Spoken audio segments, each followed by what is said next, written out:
areas that are not included in your study. They need to be included. Well, we received $10 million from BP, and we received $10 million from the federal government. So we can only do workers that did the cleanup and volunteers. So Wilma says, but in doing this, you're not providing them with medical care.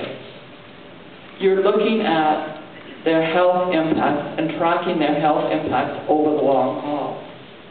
Tracking is wonderful, but if you don't have medical care to refer them to, you're just sending them back home sick till the next time it's time to update your tracking. They have limited the study to 75,000 individuals from Louisiana, Texas, Mississippi, Alabama, and the Panhandle of Florida. So if you're not included in this 75,000, your health impacts will not be tracked over the long term. And when you look at those health symptoms from the dispersant and the crude, you saw a lot of them are chronic long-term health impacts. So if you're not part of the 75,000, you're not part of anybody paying attention. Next. The NIEHS study does not address that large population of community on the shores I just told you. And it doesn't provide medical attention. So even though the study will do wonderful things, it doesn't address all of the people that have been impacted by the BP crude. The crude oil flowed into the Gulf for 87 days. 207 million gallons of crude flowed into the wetlands, from the wellhead. 172 million gallons were released into the environment. 35 million gallons were captured by two ships that they put out there. One captured the oil and burned off the gas.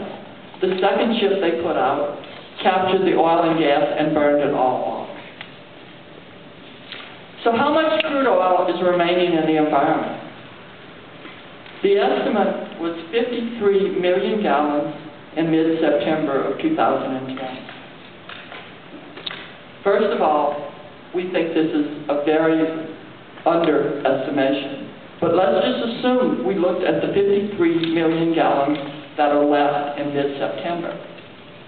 That's more than 4 times the total volume of the Exxon Valdez remaining in the environment in mid-September.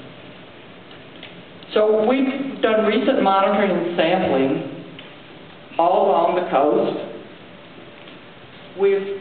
My knights in shining armor, Paul Orr and Michael Orr, take out the boat. I went out a large number of times initially, and then they've taken over.